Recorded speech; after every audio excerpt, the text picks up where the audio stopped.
Hey everybody, this week's episode of the R&R Show is brought to you by Floodgate Games. Hello, Ruel. Hello, Richard. How you doing? I am doing A-OK. This is our 24th episode. 6 months in. Unbelievable. It's crazy. Like it seems just like yesterday we did the first episode, but at the same time, because time has no meaning, it seems like we've been doing this forever. You know what I mean? It really does. I mean, half a year of our lives. Half a year of our lives. Yeah. I mean, that's mind-blowing when you think about it that way. We only get so many years, and I've spent half of one of them with you. Yeah, and it's been nothing but the best time for me. I can honestly say it. I love coming on here every week and just hanging out, talking games, and giving away games, and all the good things. As do I. As do I. Let's then talk about a game, shall we? Yeah. What do you got on your table there? I'm glad you asked. Right. Let's go on ahead and switch to the overhead camera. This is Vivid Memories, previously known as Vivid, but I believe when it was on Kickstarter, they actually changed the name, probably because there's some other game Vivid. So Vivid Memories, and this is a fantastic abstract, puzzle game, kind of in the realm of Azul, but. I know you've played Azul. Everybody's played Azul. And Azul has a brilliant design, but it's also designed to be very much a gateway style game, very easy to teach, really low overhead. Imagine Azul, Ruel, but a gamer's Azul with lots of interesting special powers and extra stuff that makes this a much richer, deeper simulation. Now, what is it? Thematically, what we're doing is we are trying to bring back vivid memories from our childhood, and that's represented by these very, very cool little I don't know what you call these, bakelite or what is this type of thing made of? I always thought it was Bakelite, or I'm not acrylic, but yeah, Bakelite style plastic, I guess. Yeah, exactly. And they're cool, they're fun, and what we're doing is we're drafting them from a series of memory cards, and there's some interesting rules about how you can grab all of a given color, or you can grab all different colors, and once you do, if you take the last from a memory, like say I'm going to grab this, and then I can move over to the next one, I can move over here and get the other green, or I could say, hey, I'm going to get different stuff and get a whole bunch of these, depending on what I was trying to grab. But once you get these, you have to plug them literally into your brain, and you are trying to make certain patterns appear here. You're also trying to make chains of memories that will connect to the outside to score points. But the important thing is, once you clear one of these vivid memories out, this becomes yours. You have to fulfill this memory, because by default, I remembered, I was going skiing, but what I remember myself as, I was on a rocket ship. And so you have to say, well, this is what I did, but this is recapturing that lost spirit of youth, of the vivid memory. And you do that by, again, fulfilling the requirements on this. But here's the interesting thing. After we're doing all the drafting, we have a series of actions we can do to manipulate the memories in our brain. And by default, we have these ones, convert stuff and other stuff, move stuff around, swap stuff. But once we grab these, we have to cover up our original powers and replace them with different powers. And sometimes those new powers we get are nowhere near as good as the old powers. And so now, a power that's really important to me is blocked by this, so I need to fulfill this memory as quick as I can so it gets back off the board so I can get this. It's a really clever game. So much stuff going on, very, very deep, and and a wonderful presentation. All the art, if I recall correctly, I think it's Andrew Bosley art, and all these things of being a happy. Let me fix my focus. I should have done that before we started filming. I was just out riding the bike, but nope, this is what I really imagined myself doing. Or I was flying a cool dragon kite, but oh no, you better believe I was dealing with real dragons. The theme here, it is an abstract game, much like Azul, but to me, the theme really makes it. But although, even if it was totally theme free, the gameplay is what's really sharp. If you said, hey, do you want to play Azul or Vivid Memories? It would be this. This game scratches my wife's and my super hardcore gamer itch in a really, really great way. And it's what's on the table. And why is it on the table, Ruel? You might be asking yourself. Because the sponsor of the week, Floodgate Games, is going to be giving a copy of this away to one lucky winner. How did they win?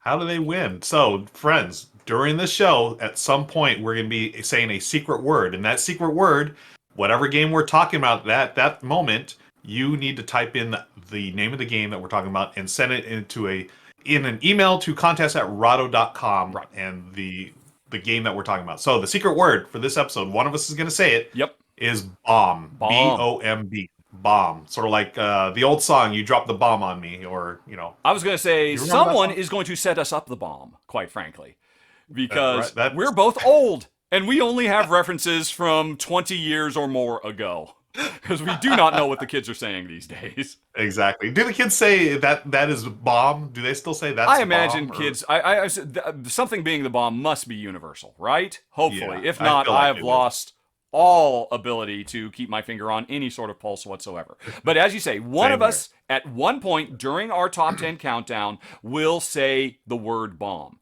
And as Ruel said, when that happens, make a note. What game were we on? Were we on number 7 or number 3? Whatever game it is, put that as a subject matter to contest@rahdo.com. And a week from now, on, what is it? On January 25th, which is my wife's birthday, by the way. Well, Oh, I got to work on that, but somebody else is going to be winning a copy on my wife's birthday of Vivid Memory. So that's kind of nice. wow. Yeah. Wow. Your wife's birthday. Wow, that's cool. Yep. And don't trick me into now- saying how old she is. I've fallen for that no, in the don't. past. That's Yeah, not going to happen. don't. I'm not gonna. No way. I don't want to get in trouble. Yes. Yeah. So, friends, again, listen for that word "bomb" at some point during the show. We're going to say it and type in the name of the game and send in an email to contest@rahdo.com. And you'll be entered into a contest to win your very own copy of Vivid Memories. Yes. And good luck to everybody. But Yes. we've got our day job stuff out of the way. We're giving away games. We're showing games. We're talking about great sponsors. But I think what most people are here for, Will, is to hear what 10 games are we going to talk about and what are they? What's the subject? Yes. The subject for this one, this episode number 24, 6 months in, is the top 10 remote playable games. These are games that we found that you can play easily over Zoom or Skype or whatever software you're using. But you want to talk about the parameters we set, because Yes. this was tough. Yeah. Because obviously, we talked about this before. We could have easily just done 10 roll and writes, because roll and writes are perfect Yes. for remote play. Folks, there will be no roll and writes on this list. They're just too easy. Consider number 11 on the list is any roll and write in history, including Yahtzee. Yep. Because any of them will work. That's kind of the point. And we thought, well, that's just too easy. Let's not make a list of 10 or 8 roll and writes and 2 other things. So we left roll and writes out. They're the unofficial number 11. And so then the next thing we had to figure out is what parameters we're going to put on, because if we wanted to really make our life hard, we could do a thing where, the big choice we had to make was, does it work if only one player owns the game? And that was your gut reaction. You said, okay, we should only do. Yeah. And when we started talking about that, we started looking at it, and well, this is going to be a lot of party games. This is going to be a lot of werewolf clones or stuff like that. Exactly. And so ultimately, and that'd be fine. That would be a very good list, I'm sure. There's a lot of interesting games where, hey, only one person owns it, and yet somehow everybody can play. That's great. But ultimately, I want to talk about games I really love. And so this is a list of remote playable games that you can play with other people, provided everybody has a copy of their own copy of the game locally, right?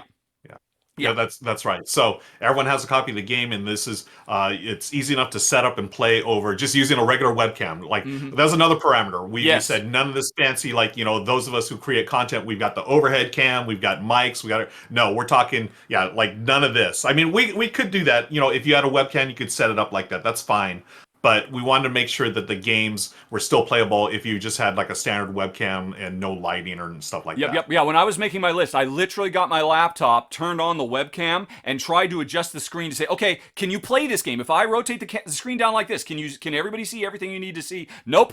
Too much stuff. They can't see it. This game is off the list. That's funny you said that. I did the exact same thing last night.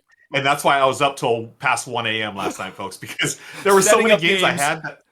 Yeah, I honestly, I thought I had a bunch of games and I was like, they didn't work. I was like, this is not going to work. I was like, I thought they would have, but then I narrowed down my list, and you're going to see, folks, we've got, I'm sure we got some similar choices, but we shall see what we've got. I'm curious to see 10. what you have. This is our definitive list of 10. I've got 5. You've got 5. We have no overlaps. And remember, no rolling rights, or flipping rights for that matter. No random and rights. We left all those off because that's just so easy. Yeah, you only need one copy. Everybody else can just print out, or heck, just literally use graph paper or whatever it might be. That was too easy. We want a little bit of a challenge. So that's it, folks. Those are the parameters. You'll have to let us know in the comments if we totally missed the boat on this. But are you ready to go, Ruel? Do you have our number 10 in mind? All right. So our number 10, folks, of the top 10 remote playable games is... Give a quick pause here. Yes. Here we go. Onitama. Okay. Onitama. This is a 2-player game. It's an abstract game at its heart. And as you'll see here, as we bring up the link. There it is.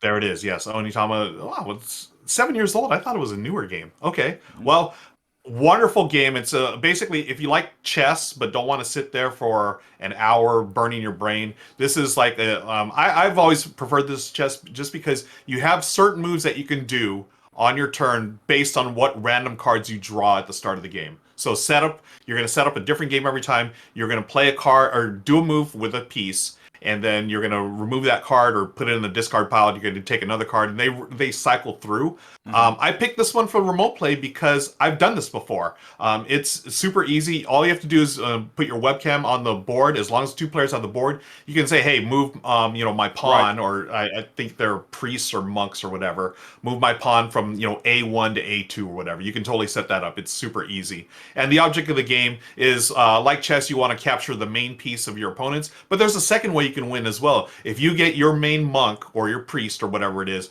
all the way to the other side of your opponent's home base, basically, you win as well. So there's 2 ways to win. I've always enjoyed this game. Michelle and I love it. Obviously, we play in person. We don't play remotely, but I played remotely with friends, and it totally works. It's a fun game. Maybe like a 15-minute game, but if you want that feeling of chess without having to, learn all the different moves and stuff, there it is, Onitama. That's our number 10. Top 10 remote playable games. An excellent choice. And actually, interestingly, I am seeing that people are making their own homebrewed versions of it and posting pictures of it on Board Game Geek to make it even easier to play remotely. Now, I'm curious. You said you did play this remotely. Did both you and the other player, this is a 2-player only game, did you both have a copy? Because I could see this one working with only one copy, depending on how well you can set up your webcam, because it's such a small footprint game. It is, and I'm glad you brought that up. So you could play it with both players, but I have the copy of the game, and me and my friend, I just labeled the little squares with A1, A2, then B2, B2, and it's like, okay, what do you want to move to? And then I show the cards, and here's what you can move. It totally worked. Fun game to play remotely. Obviously, a fun game to play in real life as well. Yep, and with also this game has a ton of really cool expansions. I mean, it just gets cooler and cooler the more you go down this rabbit hole. Yeah, good choice. Yeah. Okay, so that was our number 10 on the list. Onitama. Okay, well, cool. Then let's move on to number 9, which is near and dear to my heart, Tiny Towns. Oops, tiny towns, not plural. Nice. Singular, tiny towns. And much like you, I know how well this can be played remotely because, gosh, I think it's 2 years ago now, something like that, I got on Facebook and played this game with the crew from Alderac Entertainment, AEG, the publisher of it. For over a year, I think, every week, AEG would get together with other people and just play a game of Tiny Towns over Zoom. And it works great. Again, this is a case where everybody really needs to have their own copy set up. Although the interesting thing is, this is going to be a recurring motif in mine. Where possible, I was trying to pick games that, yes, everybody has to have a copy, but the reality is that if you were to buy just one copy and give half of the components to one of your friends, then they've got everything they need. You've got everything you need. If one player basically chooses what cards are set up that we're building towards, and so it's nice if other players can set that up for themselves remotely. But you don't need to. You can remind each other of that. But if everybody has enough cubes and everybody has a little 4x4 grid and some simple things that represent buildings, you can play this game remotely and it works fantastically. Here's John, the head of AEG, who was just calling out bingo style the cubes that each of us would build in our own little 4x4 grid, trying to make the perfect tiny town. And I mean, Tiny Towns is in my top 50 games of all time. I absolutely love it to pieces. There's multiple different ways to play it. It's a great solo puzzle game as well. But from personal hands-on experience, I know just it works so well remotely that AEG, and you can see, we were just playing on Zoom. They didn't do any fancy special setup stuff at all. And this was just us playing and having a good time, chatting, talking about the making of the game and all of that. And for the record, I won't say whether I won or lost, but they told me at the time I had the best score of any of their guest appearances at that time. So, oh, wow. That did not put it on the list, but playing it remotely and having such a wonderful time. I've also played it remotely with another contributor to the channel, Ryan Crichton of Nights Around a Table. He and I, when I did my run-through of the game, he and I faced off against each other, and this is really awesome. You can watch my run-through of Ryan and I playing through a full game of Tiny Towns. Then you can go to his channel and watch his run-through of the same thing, but filmed from his perspective, where it's hilarious. It's one of the funniest board game videos of all time, as far as I'm concerned, because he really amped up. When he made mistakes, he did thoughts in his head, voice overlays, and it's just awesome. So I have played Tiny Town more than once remotely. It has always worked fantastically. And again, if you don't want to buy 2 copies, you can buy one, split the components amongst your friends and family, and you can get a lot of love out of this game. Number 9 on the list, Tiny Towns. Great choice. And, I was wondering who else was on that. I also played with AEG. Oh, did you? You were on their show, too? I did, and I was terrible. I scored horribly, so I'm glad to hear that you did well. Yes. Oh, no. We got crushed. I think Peter McPherson, the designer, was in our call, and he just crushed us. Actually, it was either Peter or Josh Wood, one of the developers. Josh Wood is a Tiny Towns monster. I can confirm that. He is. I can also confirm I got a higher score than Peter, the designer of the game. Wow, good for you, man. Feather in your cap, my friend. Wonderful game. Just one thing real quick. You could actually play this with graph paper if you really, if you really want to. Just graph paper. I think it's like a 4x4 grid. You just draw the little pieces that you pull there. Yeah, again, go check out the run-through that's on my channel. Just do a search for Rahdo Tiny Towns, and I think I even talk a little bit up front. Here's what you'll need to do if you want to play along with me and Ryan and see if you can beat our scores. All right. Mm-hmm. Nice choice. Okay, so let's move on to our number 8 game to play remotely. It is... What is it, Rel? Cubitos. Cubitos. Speaking of AEG, this is one of my favorite games of last year. I have not played it remotely, but you can totally play remotely. If everyone has a copy, all you need are, access to the dice, and one player, everyone could set up the board as well, but you would just, keep track of who's who's in the lead, who's moving, and because everyone's going to roll their own dice anyways simultaneously. Right. So you just roll the dice, and then you tell, hey, I'm going to move this here. I'm going to buy this dice. I'm going to, move my little Cubitos figure on this side of the track, and so forth. I just think it'll be a wonderful game. I mean, I love the game itself, but I think it would work remotely as long as everyone has a copy, because there's a ton of dice there. It's fun. It's pretty easy to pick up, and I don't see why you wouldn't be able to play it remotely. I'm inclined to agree. I think it would work. Because the interesting thing is, like I said, this is a race game at its heart. A lot of race games have a lot of player interaction, dropping oil slicks or shooting each other with harpoon guns or stuff like that. This is a very live and let live race. Everybody's just trying to do their personal best. So, having one shared board, I don't think you'd run into as many problems. Like, okay, how many steps are you away from me? Because I need to get into position so I can shoot you and stuff like that. That's not the case. I think the only overlap between players is you can't occupy the same space, although you can just drive right through each other. So I don't think you'd have a lot of a lot of hard time keep track of where am I. Okay, I'm the cute little elephant. I'm the yellow one. I can see where I am. I'm gonna move around here.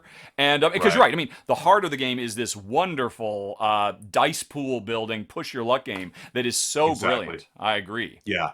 And that's what I was thinking too. Just because it is so easy to keep track of where you are on the track itself. You just you honestly just need one person to do that, and then everyone has their pools of dice. And as long as they have the dice, then they're going to be able to build their pool and roll, and just let the main person know, hey, I'm going to move this way. I stop on that spot, and so forth. And then hey, I've won, and that's it. I think, It's yeah. yeah, it's such a great game, and I feel like it would be a fun one to play remotely. I agree. I actually considered this one. Oh, did you? Yeah, it didn't quite make my. It was one I thought about quite a bit, and Mhm.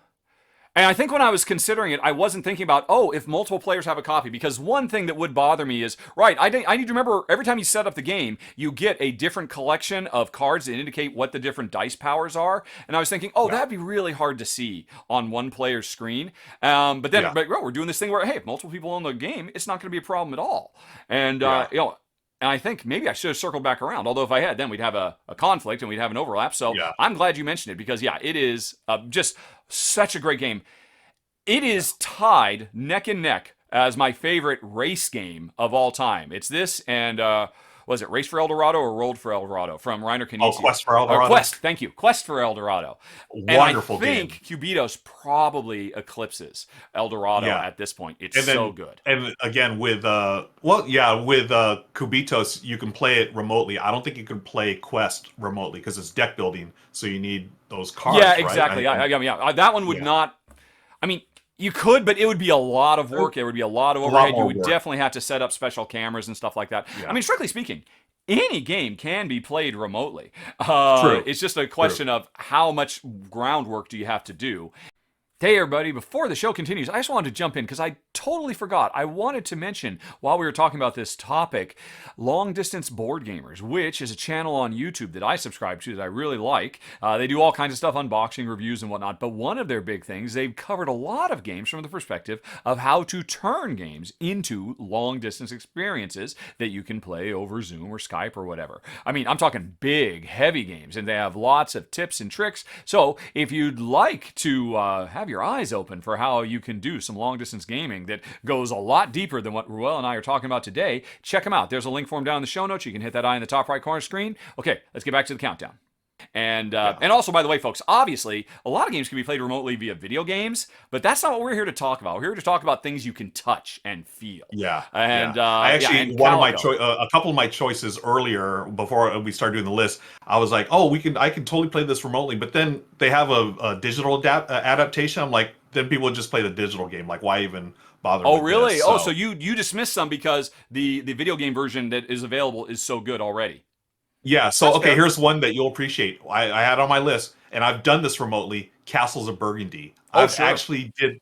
I did the physical version with my friend Daryl. We actually live streamed it. He had his board, I had mine. I did the shared board in the middle. But then I was like, well, I was gonna put that on my list, but the Castle Burgundy app is fantastic, It so is people really would play nicely that. done. Yeah. Yeah. Yeah, So maybe that's another okay, thing we have to do at some point. Top 10, video game, board game adaptations.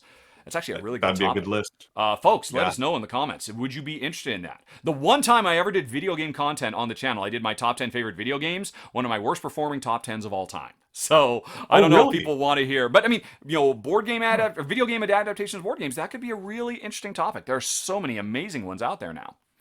Hmm. Yep. But anyway, Okay, that was number 8 on the list, correct? So we're now moving that's on correct. to number 7, Calico. Oh, I love Calico so much. Yes. Calico is Yes. so amazing. And honestly, I was shocked that I didn't find out that we were going to have any kind of overlap here. I figured for sure you were going to put Calico on your short list as well. This is a game of quilt making. And again, this is going to work best if everybody has their own copy. The only real overlap between players, though, is 3 simple tiles that everybody can see. Hey, for this round, we're drafting from these 3 tiles. And here's a few cards that are set up showing here's what special objectives are set up in the game. It is child's play to put that information on a on screen via Zoom or whatever without having to really do anything fancy, so that everybody can play this game. And because this is a multiplayer solitaire game, once you've picked a tile that you're going to try to put somewhere on your quilt to meet one of 3 different quilt demands, to meet one of 3 different cat demands, to try to get color matching demands, every choice you make is so laden with consequence. I mean, this is a game that just makes you the whole time saying, I don't need to walk. And the other groans of desperation is when somebody grabs that perfect tile you were hoping to grab. I think this would work phenomenally well because there's very little information that has to be on screen. Provide everybody, and this is another game, by the way, folks, that you could probably split up. Could you split up? No, I don't think you could split this one up because there's a finite number of each unique type of tile. And but yeah, so that wouldn't work. But multiple copies of Calico makes this a must play. And honestly, you can see the game when you're playing solo by yourself, it's so tiny. You could, instead of seeing each other's faces, we could see each other's boards and keep an eye on what everybody's doing too. I think this would work a treat. It's one of my favorite tile laying games of all time. Just talking about it right now makes me want to play it. I would happily play it remotely with you if Jen wasn't interested. So that is Calico. Thank you. All right, number 7. Number Calico. 7. So confession, I have 2 games that didn't make my top 10. Okay. Tiny Towns and Calico. Wow. Those were just right outside. And I was hoping, I figured you'd put Calico, but I'm glad that you also put Tiny Towns. All right. 2 awesome games. Awesome games. We are simpatico. Okay. Yes. Right, let's move on to our number 6. Number 6 is, excuse me, Karuba. Ooh, okay. You always got to sing that when I talk about Karuba. Karuba, this is similar to Tiny Towns where it's a bingo style. So someone's going to be calling out, numbered tiles. So you have 36 tiles and you have a map. And what you're trying to do is take your adventurers through the jungle or whatever to their matching temple color. So you want the yellow or gold adventurer to get to the gold temple and so forth. And you're just laying out, these are randomly drawn, and you're just laying out the tiles as you can to make those paths. Now, the tricky part is, how do you move the adventurers? I'm glad you asked, Ruel. The way you move them is you discard one of your tiles when it's called, and the number of exits it has on a tile, that's how many spaces you can move.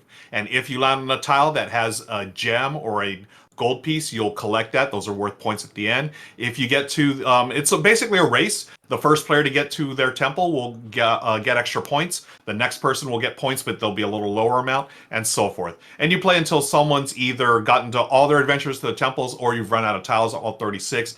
I've played this numerous times remotely. Oh, really? It is super easy. Yes, it's fantastic. A couple of years ago, if anyone's heard of Gen Can't, that is the online version of Gen Con, where people who can't make it to Gen Con, they gather remotely, digitally to play games. We had a big game. It was Mega Karuba. One player, I believe it was T from formerly of Haba, they just called out numbers and we all played the same. There was like 100 people playing. Wow. And then then whoever's the first person, hey, I got gold, take that one, take the bonus point off, and so forth. And then, everyone was, it was such a great time. And I've actually played this. I've streamed it a couple of times as well. It works so awesome as a remote game. That's why it's our number 6, Karuba. I'll be honest, I'm embarrassed. I totally forgot about this. It just did completely you? slipped my mind. It's from designer Rudiger Dorn, one of the OG modern, Istanbul, Go, so many amazing games, and this is a fantastic game too. And you are right, it is perfect for this.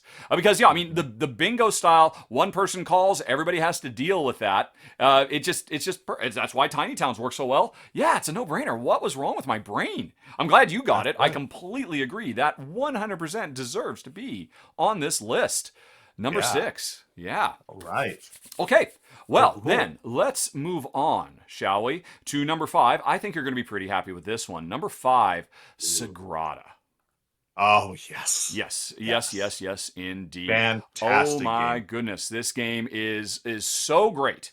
And let me turn off those closed captions because you don't need to see it. This is a promotional video I found for it from Floodgate Games. Oh, and by the way, folks, yes, I recognize Floodgate Games is the sponsor of this week's show, but Sagrada would have made the list anyway. Quite frankly, I mean, this is such an amazingly brilliant and simple little dice drafting game. Again, it comes with tons of beautiful, colorful dice. Every round, there's a certain number of dice that are out on display. We're going to take turns grabbing them and trying to assign them to our own little stained glass window that we're trying to create. Very, very simple. And again, a game with very little common information that has to be spread out amongst players. Everybody can see, all right, these are the ones that are available. These are the special power cards that are on in this particular part of the game. I've got my own copy. I've got my own thing. I've got my own dice. I am ready to go. And it's just when my turn comes around, okay, what dice are still there? Okay, I'll take that one. And then everybody can see that one's gone. So it'll work great. It's another one that I believe will work great if you only want to buy one copy and then spread around the components amongst your friends. I believe there are enough dice in this box that you could ensure that works for everybody. And it's beautiful. It's incredibly sharp and puzzly. Yeah, I absolutely adore it. It's had a couple of expansions as well that really up the ante and make it a lot more crunchy and more or less gateway. This is very much a gateway style game. You start putting the life and the passion expansions in, it really starts ramping up. And I highly recommend number 5, Sagrada. Yeah, Sagrada, it's a winner. Like you said, add those expansions, your brain starts melting because they add a lot of stuff to it. And it's got a great solo game mode as well. It's totally easy to play solo, but you're right, remote, super easy to implement, and just such a fantastic game. It's one of our family favorites as well. Excellent. Excuse me. Okay, so that's our number 5. Let's move on to our number 4, which I think you'll like this one. Yeah. The Search for Planet X. Of course. Yes. Jeez Louise. Yes. That makes perfect sense. Right? This game was made, I feel like it was made for remote play because all you need is that score sheet.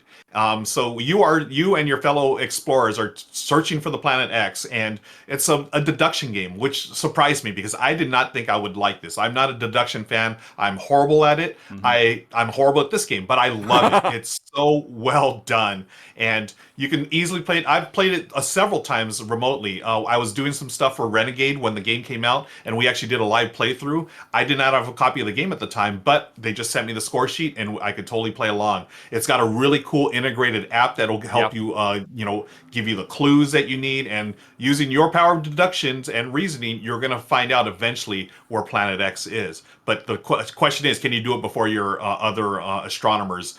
Because maybe they've got some clues that clue them in a little quicker than you. So it is a race to find it. It's such a wonderful game. I love the theme. It is based on science. I mean, it's based on actual science that researchers have done.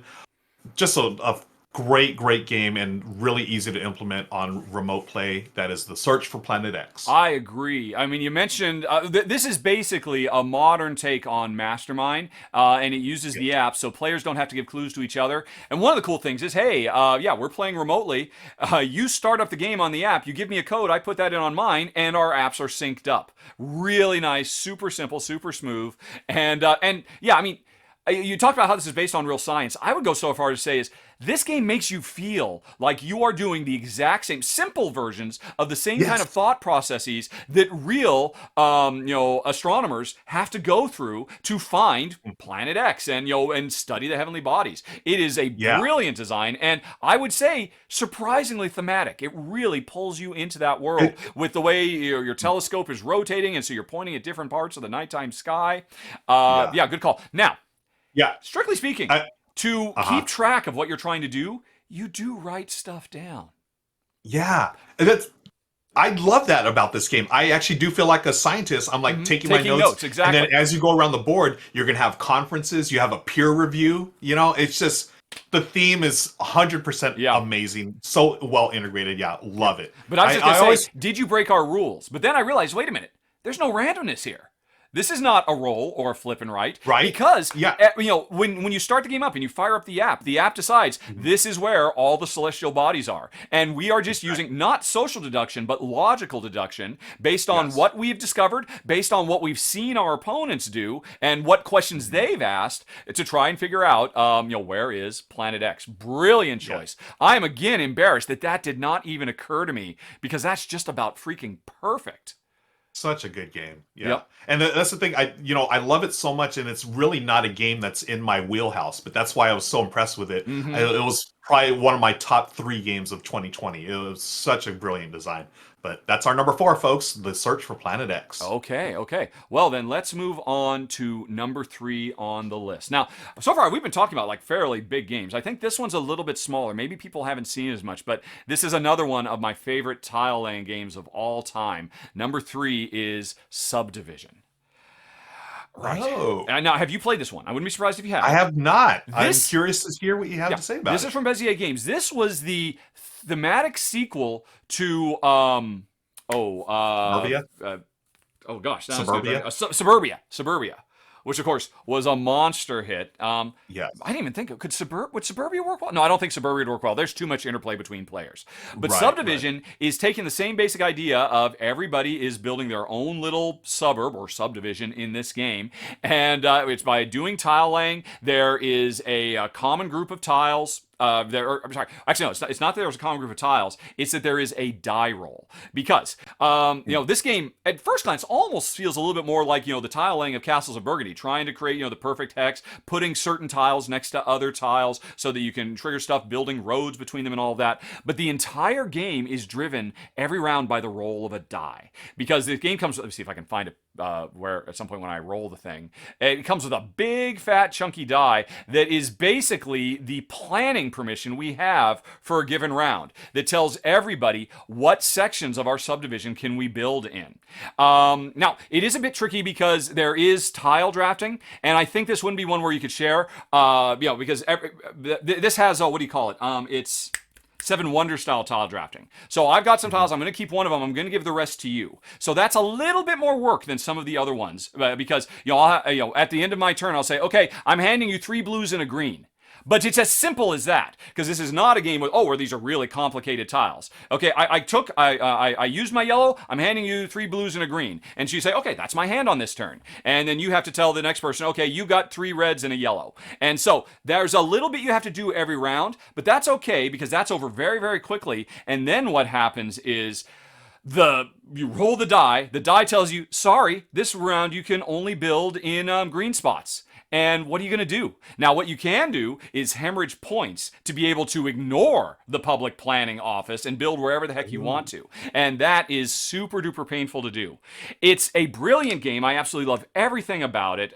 There's objectives that everybody's kind of race for. But again, you'll be able to see that. That's just, shared information. There's this one little bit you have to do. But I can imagine it being a real pain to try to do, a 7 Wonders remotely. Because if I tell you, okay, I'm sending you a temple and an aqueduct and a level 2 warrior, you'd have to where are all these? I have to find all these cards. But here, you just set it up. You've got a big old pile of, you can see all the tiles. There's simple colors, and say, oh, okay, do you just hand me, okay, 2 blues and a green. This is my hand now. And so when I thought about it, and I realized, you could actually do a drafting style game, a 7 Wonders Sushi Go style drafting game remotely, really easy and simply. I got really excited about this. Now, this is a bit iffy, but I am very confident that Subdivision would work wonderfully remotely. So it makes the number 3 slot. Wow, I've never played this game before, and just based on that, I would totally try that. I think that's really cool that if you could do that, a drafting game remotely. That's so cool. I feel like Subdivision sort of flown under the radar Very for whatever much so. reason. I think the problem was that everybody loved Suburbia. Suburbia was a monster hit. And everybody's like, oh my gosh, this Subdivision is going to be basically Suburbia 2. No, it's not. It's kind of thematically tied, but it's such a radically different game. The puzzle is so different that I think people were just kind of, they had certain expectations. The game ended up being something else, and it just never really caught fire, which breaks my heart because it's such a brilliant game. So tension-filled, so many tough choices from start to finish. And also, not for nothing, a ton of variety. The last page of the rulebook has, I think, like a half a dozen different variants you can play to really mix it up and do extra stuff. I was just describing the base game, but Subdivision is phenomenal. But what's number 2 on the list, Ruel? Okay, let's move on to our number 2.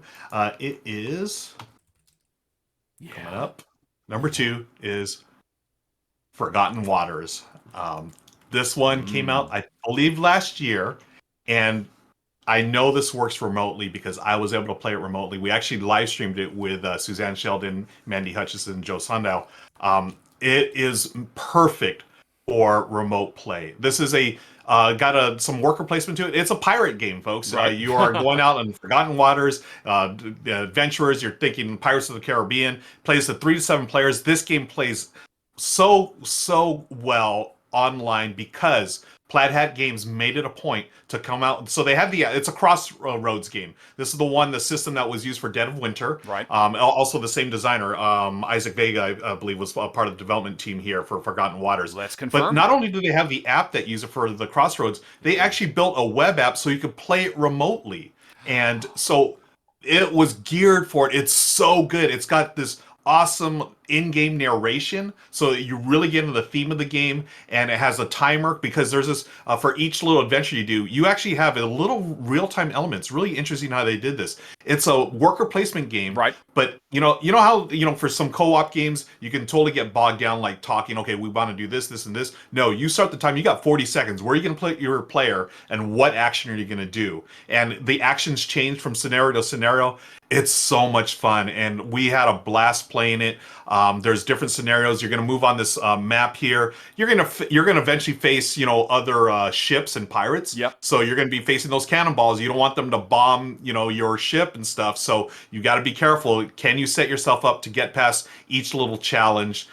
It's so good. I was really surprised about this. Now the game itself, it's not the most complex. No. I compare it to Dead of Winter because it's got a similar system.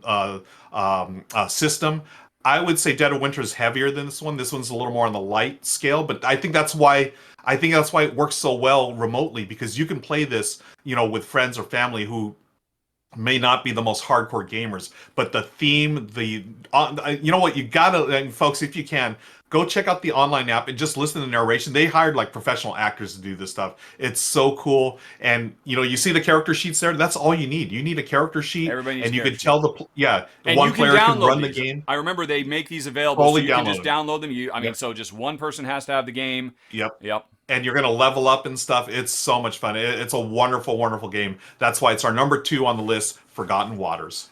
Good choice. I have to admit, I didn't really think about this one because officially it's a 3-player minimum game. And in fact, I completely ignored it when it first came out. The publisher did ultimately release 2-player specific rules that kind of tightened up the worker placement a little bit, and I think you controlled multiple workers. And it worked okay, but there's no two ways about it. I mean, this is a game where you want to play with more people. Absolutely. The more, the better. Because that process of trying to figure out, okay, we've all got our strengths as different types of pirates. Who's going to do what to deal with this particular story chapter we find ourselves in? Really good choice. I like it a lot. Yeah, the storytelling in this is really wonderful too. There's a lot of humor in it, and a lot of it's so well done from a storytelling perspective. And that's why I'm so hyped on it. We played 4 players. I could totally see this playing at 7 just as well. Because of the web app that they've created, it makes it so easy. And that's why it's our number 2, folks. Let's get to our number 1. Well, I love also that you were speaking from experience, that you've actually done that. Speaking of playing games remotely from experience, the number 1 on the list, we will be putting this to the test tomorrow, folks. Number 1 is Savannah Park. Now, this is the latest game from the super design duo of Kramer and Kiesling, one of my favorite sets of designers in the world. And at its heart, this is another one of those bingo style games where every round, one player is going to pick one tile from their board, which is full of tiles that have all kinds of different savanna animals: rhinoceroses, ostriches, elephants, giraffes, etc., etc. So I might call out, this round, everybody is moving their their rhinoceros with a pond tile. That means everybody has to find wherever they've got their tile on their randomly generated board. Everybody's got a completely different layout. Pick that tile up, flip it over to be in the final spent state, and now put it in an empty space on their board. And the thing is, everybody's board is so radically different right from the get-go. I just described pretty much all the rules of the game, folks. That's it. Yeah, that's it. It's so simple. But the puzzle is so hard because when you pick up that rhino with a with a pond. What you're trying to do is, okay, I need to put this in a place where ultimately I will be able to get as many rhinos next to this, adjacent to this, as possible. And that's going to be hard, because if you put it in a place that's surrounded by giraffes, you got to get all those giraffes out of the way before you can move new rhinos in. And when you're moving those giraffes out of the way to make room for your rhinos, you're trying to make a nice home for those giraffes so you can have a big group of giraffes surrounded by each other with lots of water as well. Because it's basically, when you get all your ostriches together, it's the number of ostriches times the number of watering holes they have access to is your ostrich score. And meanwhile, you're also having to bear in fact that there are places that are on fire. And some animals can survive adjacent to that fire and other animals can't. And of course, the trickiest thing is some tiles have different animals on them. Okay, I'm going to do my double ostrich elephant tile. And so now I need to put this in a place that'll work well with my ostrich clutch and my elephant clutch. Have I been able to work that out? No, it turns out I got to put this thing off somewhere in no man's land because I don't have a good spot for it. It's a super duper simple game, and yet incredibly crunchy and deep. You're going to watch, if you check out on what day is it? It's going to be January 19th. Ruel and I are actually going to be streaming this live on Twitch, putting this to the test. And I've really put it to the test because my whole idea of, hey, take half of a game and give it to your friends and then you can play remotely, that's exactly what we did. Ruel has half of my personal copy of Savannah Park. I want it back. And we will be playing that live. And then at some point, I got to get down to Southern California and get that back. But it's my wife and I, we have enjoyed this so much, and I expect we are going to have a blast, and you, the audience, can have a blast too. If it's past the 19th when you're watching this top 10, check the show notes down below or hit that eye in the top right corner screen. There will be a link that takes you directly to our remote gameplay section of number 1 on the list, Savannah Park. Yeah, I can't wait for tomorrow to play it, and I did do a solo run through. It's so much crunchier than I thought it was. Oh my gosh. It's like you said, it's super easy. The rules are so, like, you basically described the game in like a minute and a half, and it's super easy to pick up. But then as you're playing, it's like, oh no, I need to place this here, there, and it never works out the way I wanted to. I love it, and I can't wait to play it. Great choice for our number 1, Savannah Park. All right, well, I'm very happy with that list. You had some excellent choices that, again, you did I'm too, so sir. glad you're here, because it just would have slipped my mind. And how could I not put Karuba on this list? That was fantastic, sir. But yes, job great done. games. And audience, did you hear one of us say the word bomb? Did one of us set you up the bomb? If so, what game were we talking about? Once again, send an email to contest@rahdo.com with the name of the game in the subject. Not bomb in the subject, not contest in the subject. The name of the game specifically. And we'll put you in the drawing, and maybe you'll get lucky and win a copy of the excellent Vivid Memories from our sponsor, Floodgate Games. And that's it. Well, did we miss anything? Are we good to go? I think we're good to go. That was a great list. And, like we said before at the start of this, it was a lot tougher to put this list together than I thought. So I'm glad to see the titles that we came up with were all games, I would totally recommend. I just love this image I have of you, late at night, trying to, lit only by the light of your laptop so as not to wake anybody up. We both did it. That's the funny part. Fit? I love it. Cool. Yes. All right. Well, thanks as always for watching, folks. Thank you very much to Ruel for being the best co-host in the business. And also thanks to our sponsor, Floodgate Games, for making the show possible. Have a good day, everybody. Talk to you later. So long. Bye-bye.